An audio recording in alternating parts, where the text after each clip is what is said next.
একটু চিন্তা করবেন, কত মানুষ ঘুমিয়ে গেছে আর তার ঘুম ভাঙে নাই। আমিও তো হতে পারে আজ রাত আমার শেষ রাত, হয়তো এই ঘুম আমার সেই ঘুম, শেষ ঘুম। এখন আমাকে তো মৃত্যুর পরে আল্লাহ তাআলার সামনে দাঁড়ানো লাগবে।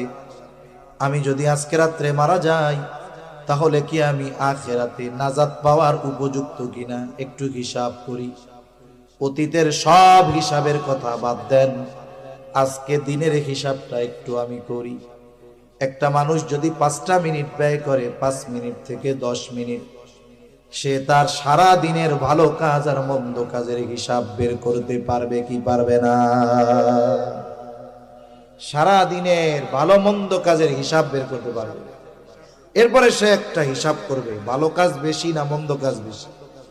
দেখা গেল ভালো কাজ বেশি মন্দ কাজ কম, যাক তো ভালো। কিন্তু হিসাব করে দেখা গেল যে মন্দ কাজ বেশি ভালো কাজ কম। এখন হয়তো হিসাব করে দেখলো আজকে